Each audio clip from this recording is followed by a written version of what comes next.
Saturday night at Comedy Republic. You ready to launch this book? Friends, fans, family, maybe foes of Sashi Perera. To kick us off tonight, please welcome to the stage, it's my husband, it's Charlie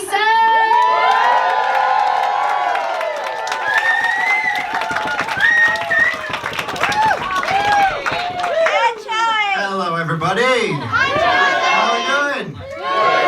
Excited to launch this book? Alright, excellent. So, look, if you don't know me, you probably should, so let's talk at the bar afterwards. But yeah, I have the incredible honour of being married to the author of Standstill, Sashi Perera. Look, if you don't know much about our story, we met in 2018. I swiped right on Bumble, and she said hey, and I said hey, and we actually met that same day. So that is my enduring and only dating tip: just meet. Enough with the chats, just meet. But we had a nice date, and it was actually on our second date when she said, I do a bit of comedy, you know, real chill, real casual. But you know, I thought, green flag, she has interests, extracurricular activities. She's not just a refugee lawyer, you know, this is good. She's funny. But to be honest, it was not until quite a few months later when she actually let me come to a gig, because we were both dealing with this very legitimate fear of, what if I hate it? Let's be honest, there'd be no coming back from that. It's like, this relationship's going very well, but your comedy sucks. But of course I didn't hate it, I loved it, and I still do. And how could you not, right? Yeah. She somehow is fun, but talking about serious topics. And it's playful, but it teaches you something. And it's both really light, but emotional. And it's because she's a storyteller. And this is an incredible story. I was incredibly lucky to be the second person to read it after her editor, and I did so in a day. So you guys are in for a treat. It's an incredible book, and you know what? I think we should hear from her. She's the author. Guys, give a huge welcome to the author of Standstill, Sashi Perera.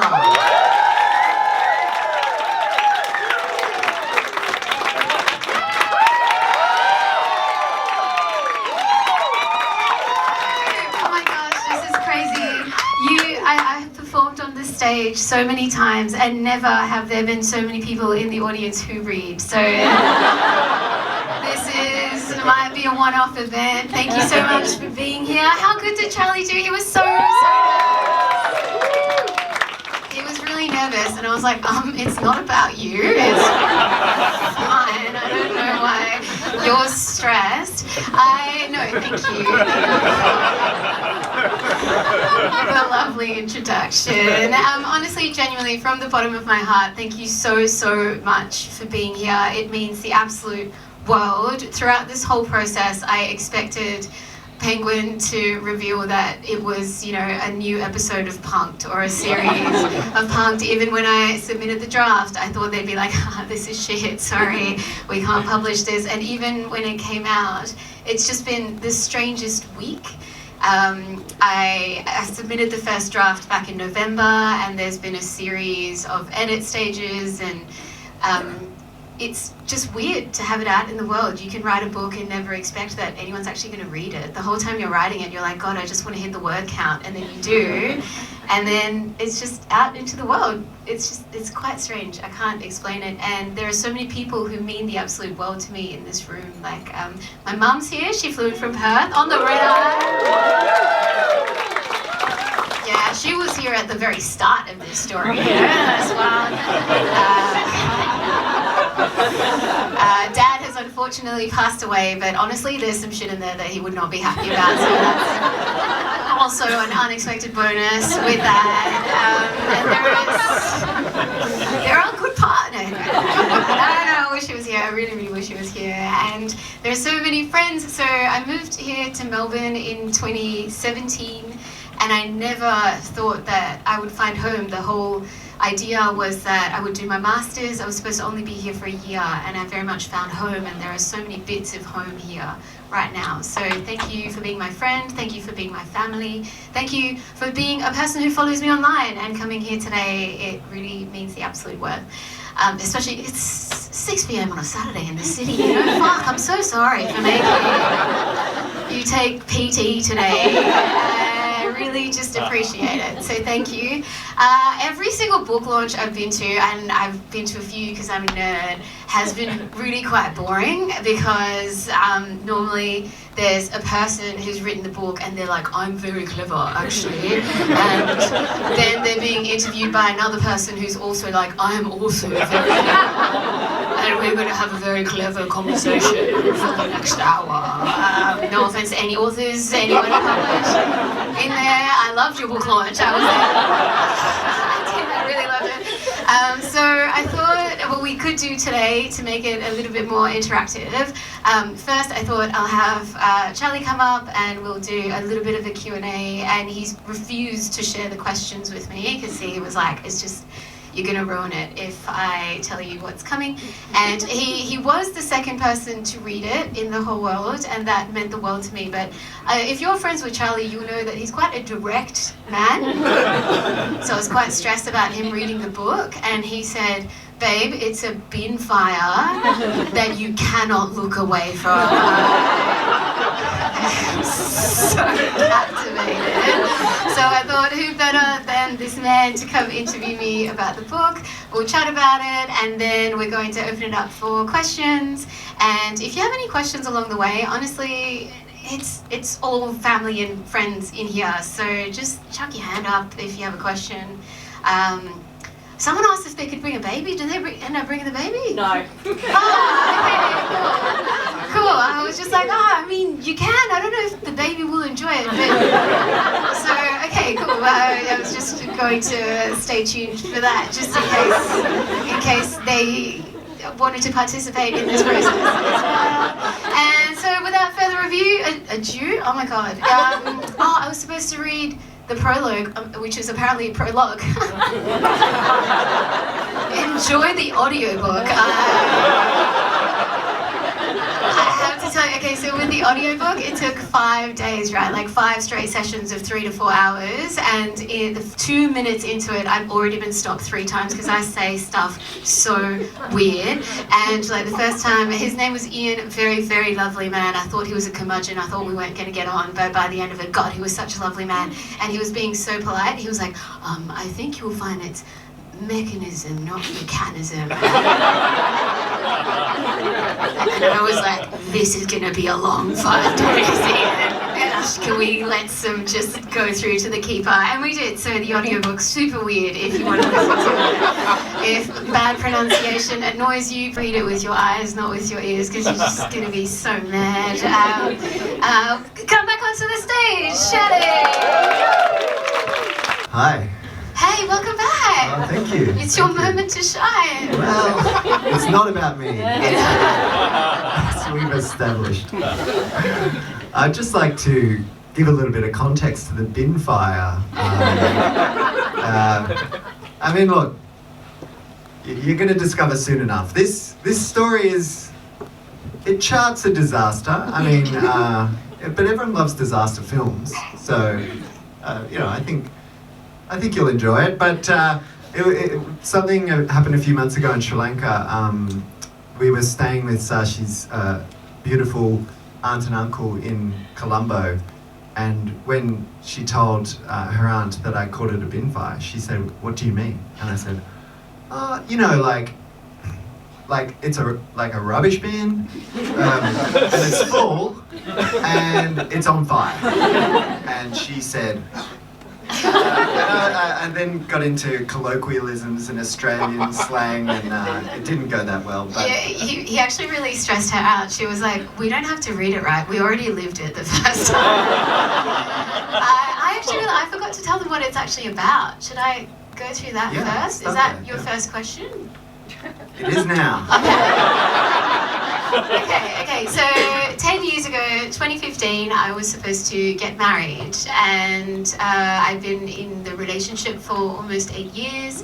Our families were completely intertwined. He was also Sri Lankan Australian. We met each other when we were 14 back in the day, and it was a really terrible time for both of our families. It was a really difficult experience, especially because I cancelled it 2 months before it was supposed to go ahead. I was thinking about getting a quiet divorce 6 months in, but then I thought, just bite the bullet. And everyone had already booked their flights into the country. There were 250 guests.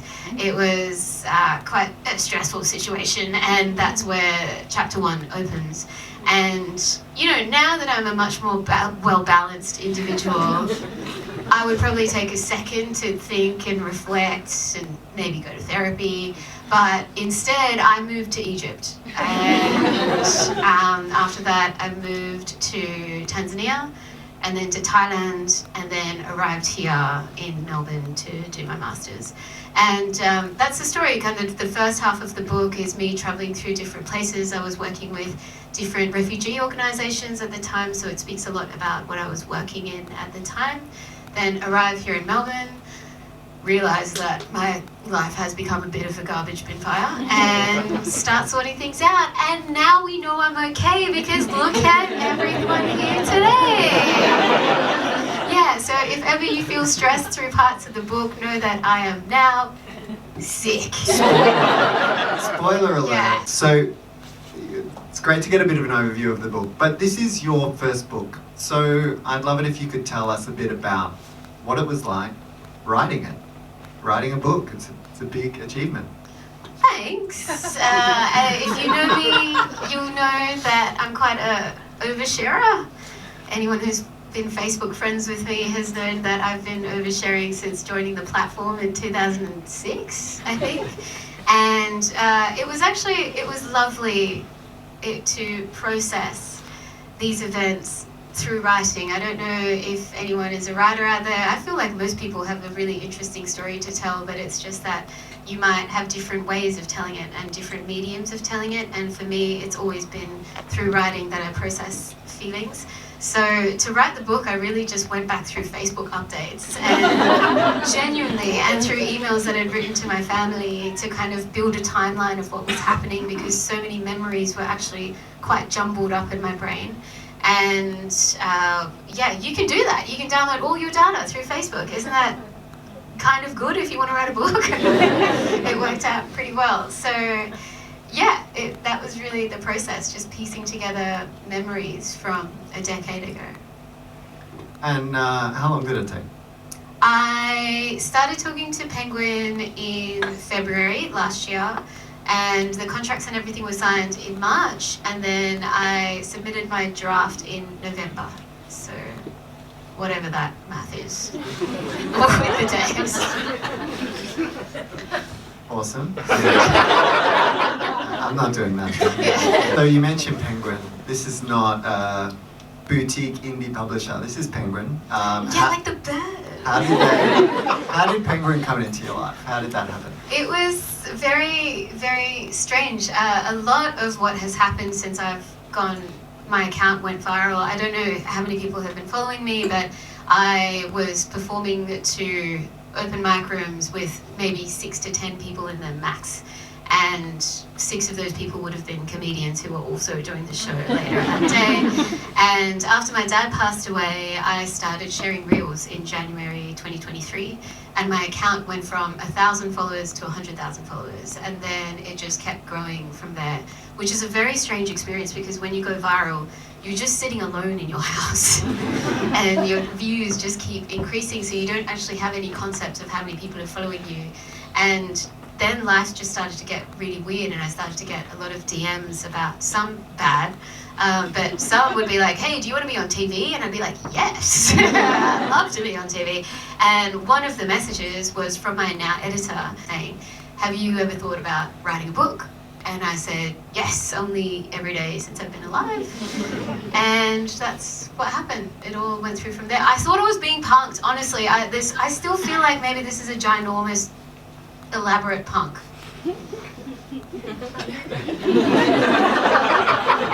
Here we are. I know. You've done 2 solo stand-up shows. Who here saw the first one, Endings? Yeah. And who That was at least saw 3 people! And who saw Boundaries, the second one? Awesome. All right, so those shows are storytelling. So where does this book fit into that arc? It's really the first show because Endings started very much, it opened with the opening of the book with the wedding has just been cancelled, but everyone's come to this New Year's Eve party because everyone booked flights into the country and you can't get that back on travel insurance, just so you know. In case you book for a wedding, make sure that relationship is watertight. You can't get that money back, which most of my friends and family found out, and so we were all at a New Year's Eve party together, and that's where the first show opened, and then tracked through then moving over to Egypt, and then to Tanzania, and then to Thailand, and then arriving in Melbourne. And that was very much the first show that is now turned into a book. And Boundaries doesn't really come into it. I just meet Charlie, in case you're wondering where it all ends off. And I don't know, maybe that'll be the next book. How do you feel about our entire relationship?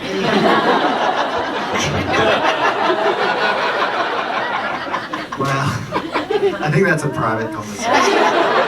The thing about telling a real story is real people are in it, which, you know, it's not easy.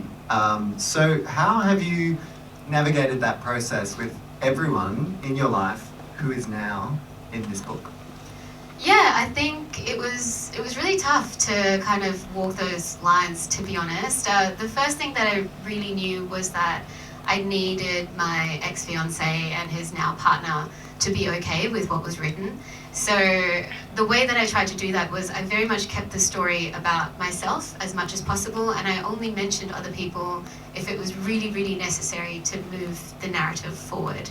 And that meant that, you know, I'm not digging up dirt on anyone, I'm not burning anyone else. Really the only person that this highlights as insane is me, and that was really important to me.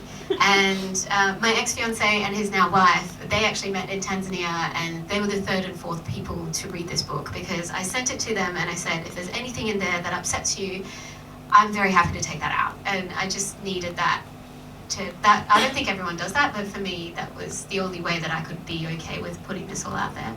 And there is a lot of family things in there.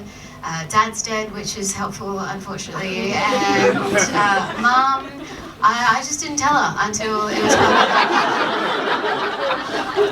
and I just waited to see what she thought, and she's here tonight, so thumbs up. The worst thing about it, to be honest, was writing everything and then picking a fake name for everyone. Oh, that was so hard. It was so hard. And I tried in the beginning messaging people and saying, is this okay for your fake name? And they'd be like, oh, could you like make it hotter? That was probably the worst part of the process. So speaking of... Is this interesting? This is so weird. Okay, I've never done this before. This is so weird. We're just chatting and everyone's listening. Are you okay? Okay, cool. While we're talking family, earlier this week you did a beautiful post where you talked about your dad and that he said you'd always write a book. Can you tell us about that and, you know, your relationship a bit? I think both my parents have always been incredibly encouraging of me and my brother. I've been very lucky. I used to write really long emails to the people in my life while I was traveling, and my parents were voracious readers of those emails, and my mum's now finding out that I left a lot of stuff out at the time. But my dad's response to a lot of those emails was always, your writing is very readable and you should put all of this into a book one day.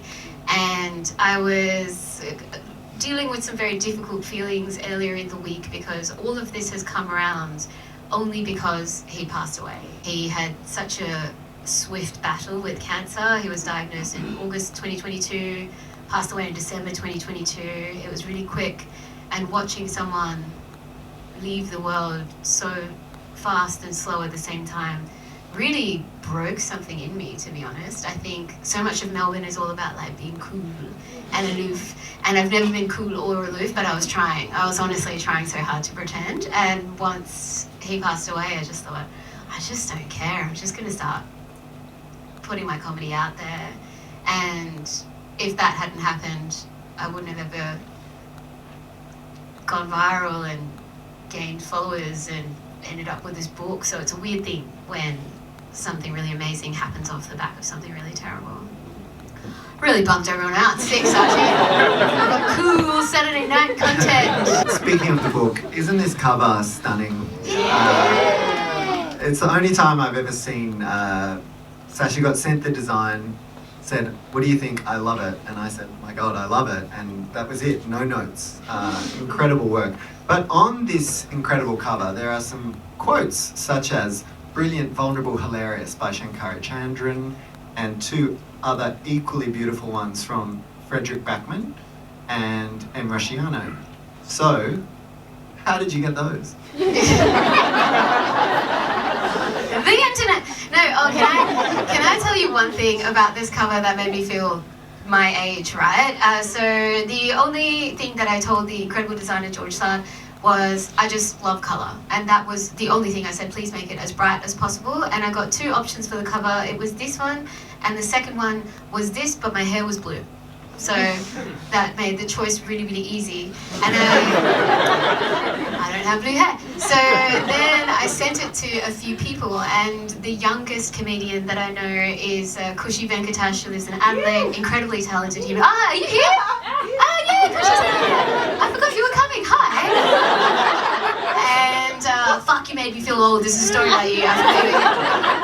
So I sent it to Kushi, and I said, hey, like, what do you think about this cover? And she said, oh, it's really beautiful, but there's something that's really old-timey about the border. And I said, yeah, bitch, that's a stand.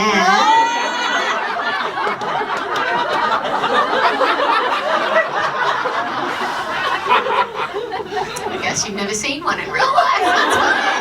And yeah, I felt every decade that I am part of. But no, the quotes were very interesting. Like, once you write the book, other people have to read it, which is very distressing. And so I sent it to my editor, and then Charlie, my ex, and his now wife, and then you have to send it out to actual writer people. And Shankari Chandran, incredible writer, and she won the Miles Franklin Award, I think it was last year or the year before, but it turned out that she was following me online and she'd commented on a couple of my reels, and I said, oh, could I send this book to you? And I don't know if you know me, I'm not an overly confident person. When I ask stuff, I was like, is this okay? But also I can go die, it's fine, you know? And she didn't want me to go die, which is so nice. Don't say that. And I did the same thing with Frederick Backman. It turned out that he'd been following my comedy for a while, and M. Rusciano as well had been following my comedy online. So it was just Instagram. I know the internet is responsible for a lot of terrible, terrible things, but honestly, so much good has also come my way apart from the trolls, and I highly recommend putting yourself out there on the internet. It can bring good things your way sometimes. So speaking of Frederick, he writes, give it to someone who struggles, to someone you love, someone who needs to forgive themselves. Give it to you. So who do you think? Who's this book for? Oh, God. No one has to buy it. It's fine. But you're welcome to buy it downstairs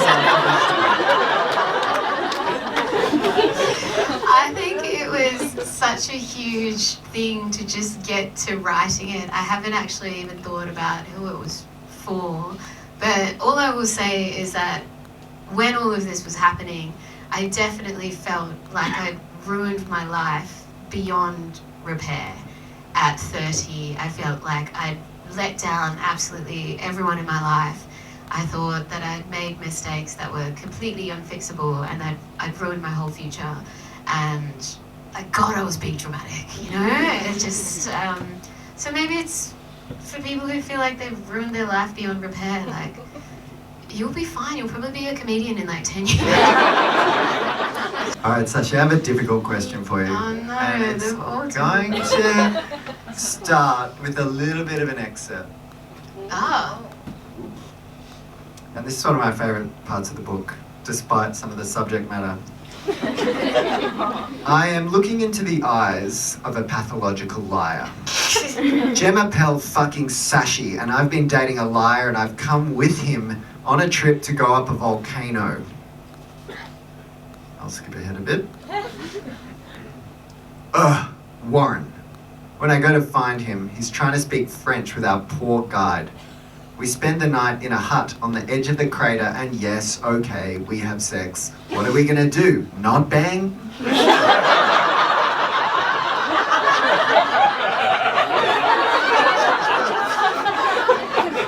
Do you care to explain this?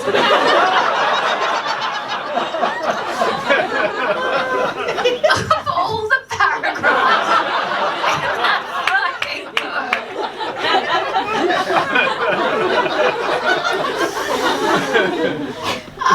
It was the best of times, it was the worst of times.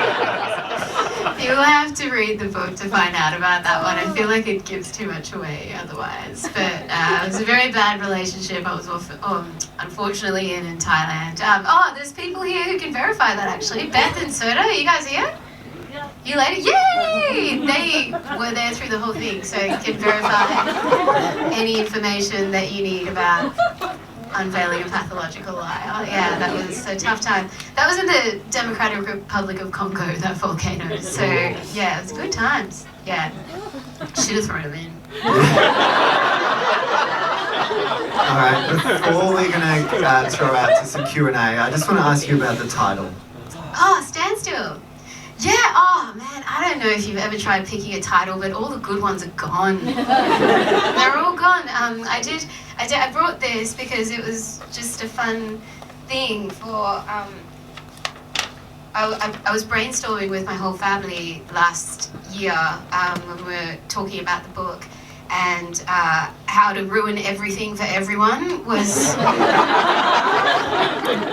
pretty strong contender, but it turned out that was already taken, and we did some moon-themed titles. My Sashi means moon, and Nasansala, my middle name, means peaceful, so my parents fucked that hard. Peaceful moon, but it turns out like any white lady that's gone to India and written a book like has taken all of the moon names, so we couldn't.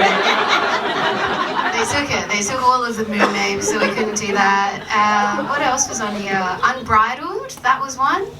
You know, like the horse. You know, with the anyway. Yeah. They said that was too many steps. It was a lot of brainstorming to get where we were. What did you like? Ruins. I like Ruin. Yeah, you were campaigning pretty hard for that one. Also, I can see one here. Binfire.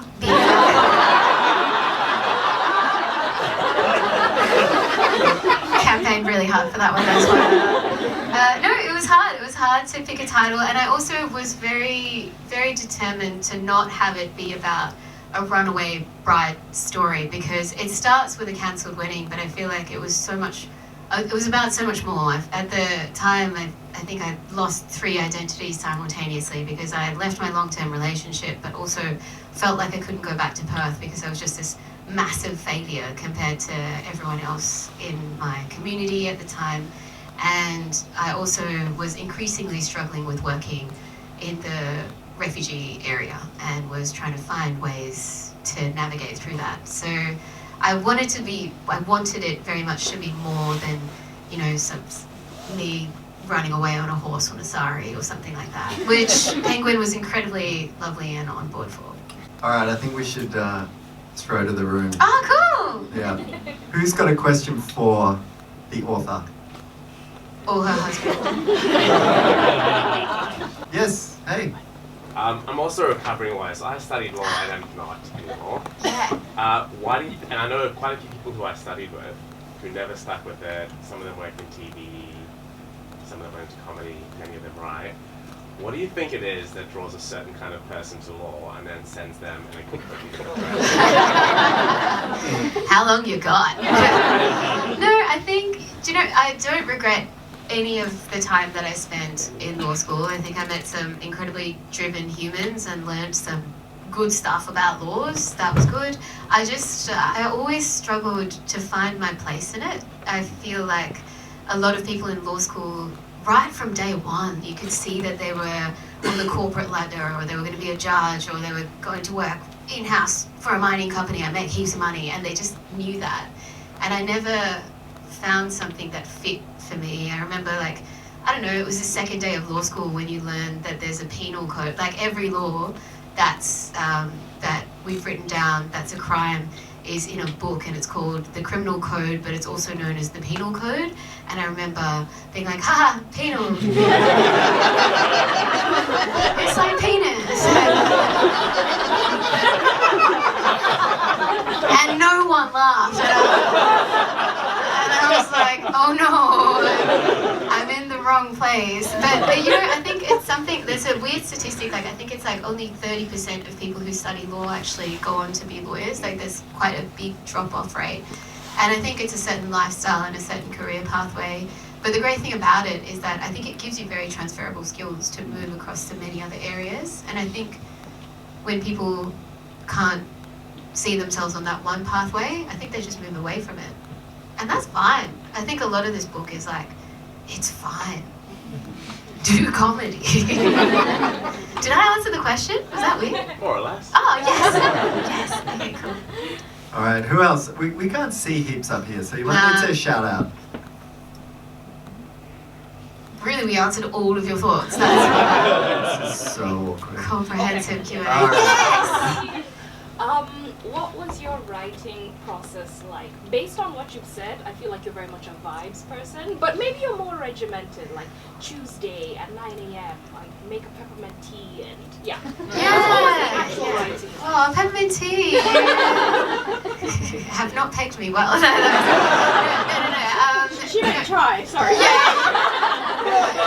No, I needed to be regimented about it just because I was solo touring at the time, and I very much wanted to hit my deadlines because I'm still an A-type personality despite now not doing law anymore. So the word count that they wanted me to hit was 80,000 by the date that I had to submit the draft. So I was quite nerdy about it. I just kind of worked backwards from there, figured out how many words I needed to write a week, and then that ended up being, so Monday to Friday, it'd be sit down at the computer, 9 to 12, you're writing or going back through old researching, figuring out what the names of the places that I was in, and climbing up mountains and stuff. And there was just a lot of research. I feel like there's so much in your life you just forget. And it was a beautiful thing to sit down with myself of 10 years ago and genuinely just be like, thank fuck I'm not you anymore. But it was a nice time. I just kind of got to hang out with this unhinged version of myself that I am deeply fond of, but don't have to hang out with anymore. So yeah, it was a proper practice. I think it had to be, because I just wouldn't have hit the word count otherwise in a way that I would have been happy with. Great question. What else we got? Yeah, sick question. More sick questions. Yeah. Rosemary. Hello. I'm going to try and phrase this the right way. I loved your article about your relationship with work after your father passed away. That was a really beautiful, touching article.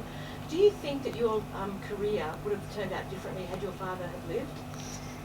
Yeah, I think if my father was still alive, I would very much be at my public service job, and comedy would still be a hobby. And that would also be fine because he would be alive. But there was something about him passing away, and it was just such a horrible period of time for all of us, for our whole family, and all of our friends really supported us through that period, and I'm so grateful to all of you. But it was so, we were going through IVF at the time, he was dying in Perth, so we were flying across the country. It was such a pressurized period of time. And unless I'd gone through that, I just don't think I ever would have quit my job. And I don't know how many people have read the article, but he also retired in April and then had passed away by December. And watching someone work so hard for their whole life, which is very much the story of so many of us, because of, you know, we're always thinking about our superannuation and do we have enough to live if we retire, and what, you know, money, and it's important, we need it. But seeing that, I just very much had to take a step back and say, okay, I'm working too hard, we've been through a really difficult time. What is it that really makes me happy? And what really made me happy at the time was just being an idiot. And so I just started sharing being an idiot. And I just don't think I would have done that, because it's hard to be an idiot when you're 38 years old. You're supposed to do that when you're a child. Yeah. I don't think it ever stops. It doesn't stop for some people, I don't think. And I think normally there's people, like most people a lot of people in comedy, you will find have either gone through something difficult or turned to it after something difficult, because they just very much needed light after being in spaces of dark. Yeah, great question, thank you. More good questions. Do it. On the Hi. Hello. How do you deal with trolls? I guess putting a lot of yourself out there in personal stories, and there being this whole thing of parasocial relationships with putting this on social media. How do you deal with trolls, and also how do you deal with people who don't necessarily respect your boundaries between the public view and the private view? It's a really great question. I have a really wonderful friend who works in PR and crisis comms. Shelley, are you here?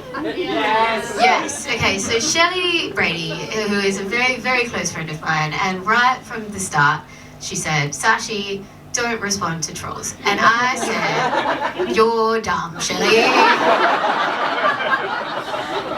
Watch me, I got this. And increasingly it was weighing more and more and more on my mental health, and I was like, but what can I do? If only there was a choice, a different choice that I could be making. And towards the end of last year, I had a really, really unpleasant interaction, and my management company actually was incredible. Jack, are you here? Hey Jack, how you going? Hey Chloe. They're going on their honeymoon soon. What? Yeah. Alright, tangent. And I reached out to them immediately and I was like, this has gotten way out of hand. And they said, look, like, we manage quite a few different talents, so we track all of your comments. And the thing with the comments is that everyone across the board gets a baseline of, you're not funny, go die, whatever. And then you get an extra level of comments if you're a woman, because women aren't funny. And then you get another extra level of comments if there's race added in, queer community added in, whatever. For every extra adjective in front of comedian, you get an extra level of trolling.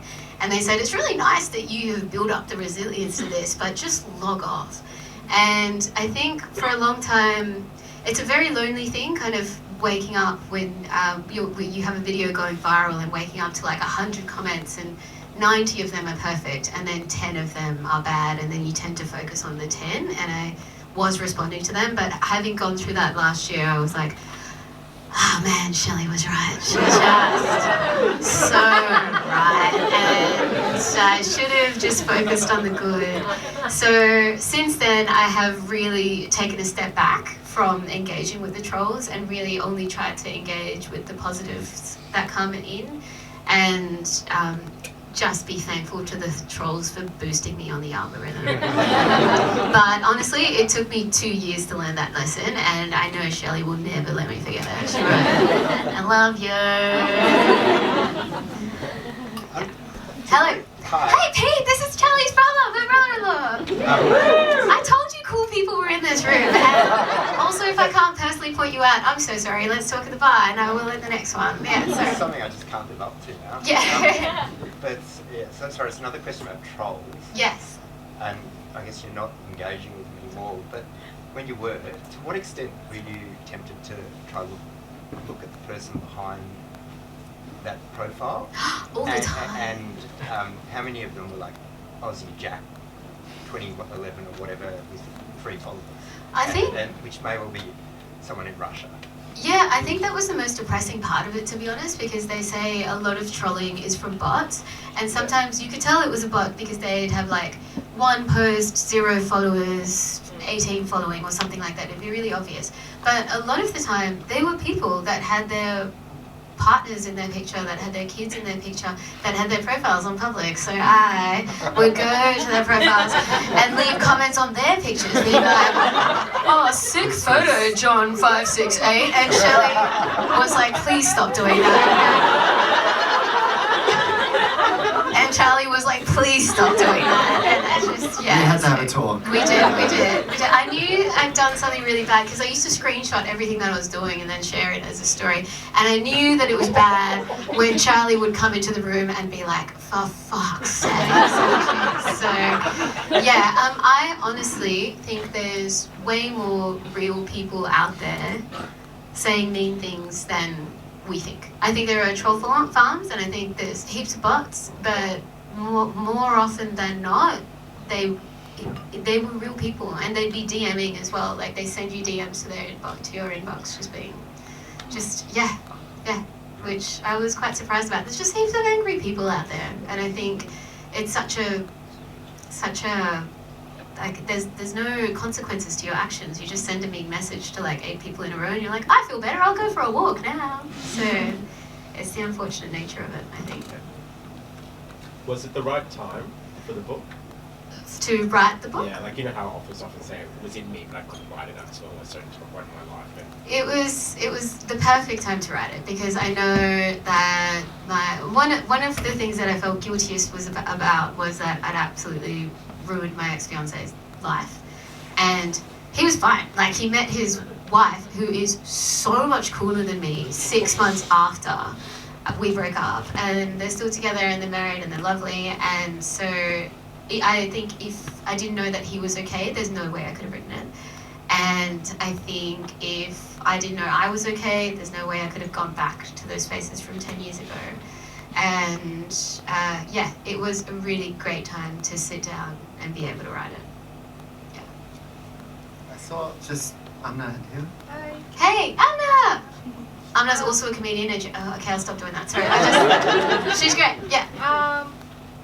So because you're from a specific community, Sri Lankan community, have you faced any kind of obstacles from within your community through comedy, and then when you're writing the book, were you concerned in any way about that?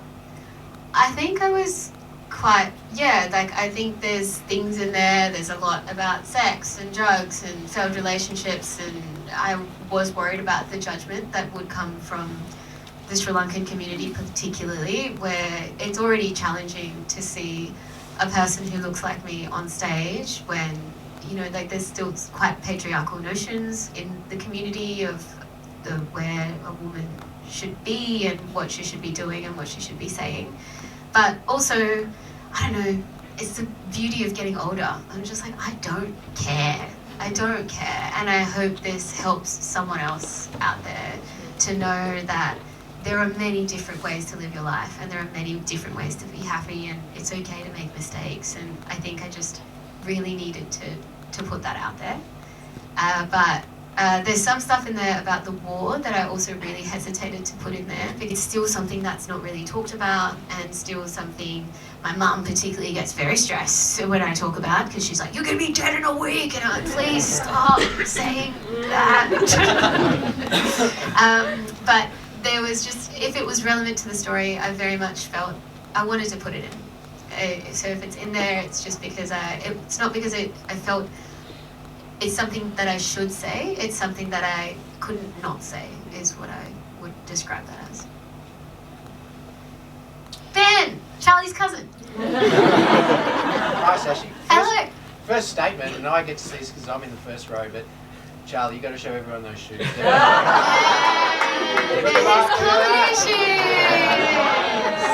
Thanks, Ben. Good contribution, Ben. Next.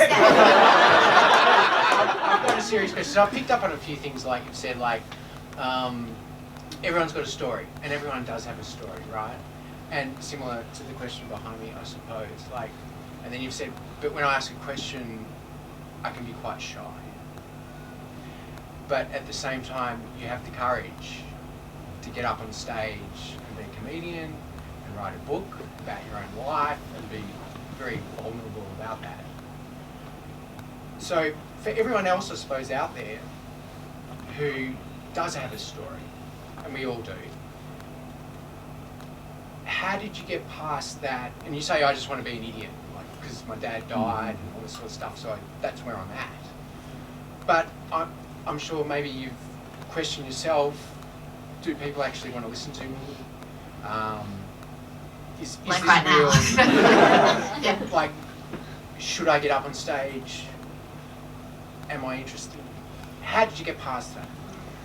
I think I was really lucky to stumble into comedy. It was a complete accident, and all I can say is that it was always really scary, but from the beginning it just lit something inside me that I hadn't felt in a long time. And I think that thing would be different for everyone. As soon as I say that, you probably already know what it is that makes you happy. And it just made me really happy getting on stage after, you know, working in a really difficult area, navigating so many things and being unable to speak about the work that I was doing because so much of it is quite confidential.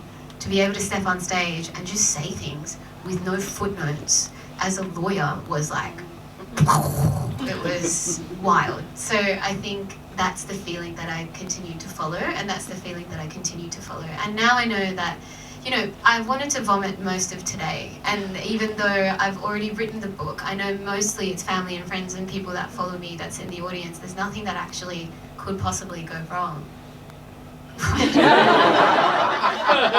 Yeah, but it's just your brain's way of just protecting you and just being like, oh, that sounds really scary, maybe don't do that. And now I know that because I've pushed beyond that a few times, every time you do that, it just still felt good. And I think that if you do that and it feels bad, stop doing it. That's not your thing. But because I kept pushing myself and it kept feeling good, I now know that I can just ignore that particular warning from my brain. So I think you just need to find whatever that is for you to express yourself in. And that could be anything, like it could be painting or pottery, or from Raygun is breakdancing. It's different for everybody.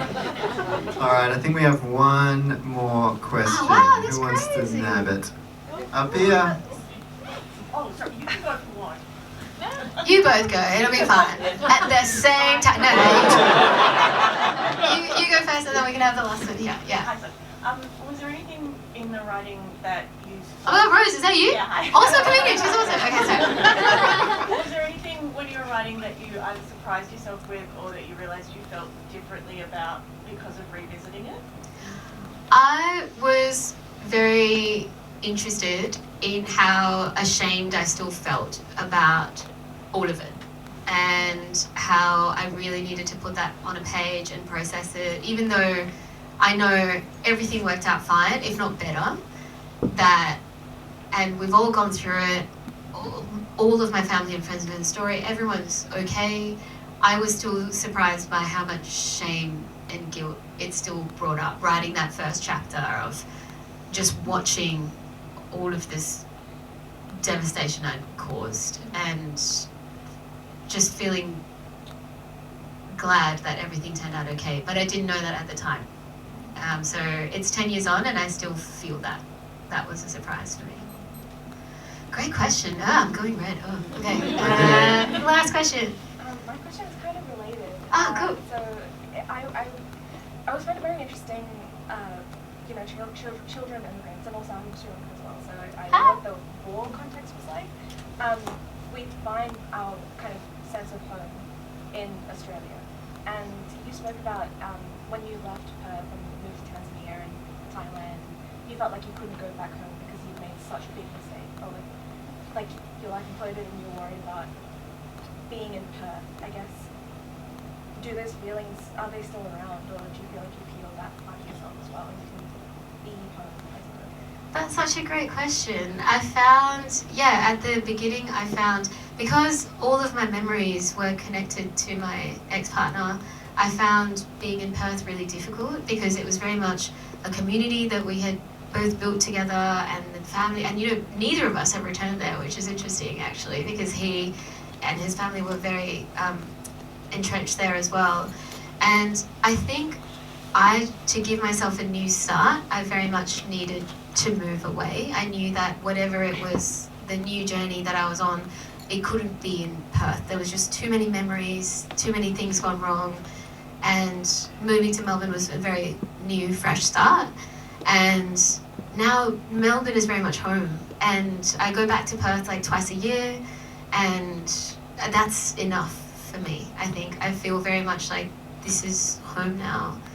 And yeah, when I go back to Perth, I get to be a hermit with my brother in his house, like not see anybody, and I still really like that. So I think it was just a question of if I had rebuilt home there, I'm sure it would feel fine now, but home is very much here. Which is weird because it's cold. It's so cold. It's cold all the time. But it's home. Yeah. All right, I think we're going to have to call it there. Wow. Thank you for those incredible questions. We are going downstairs to the bar.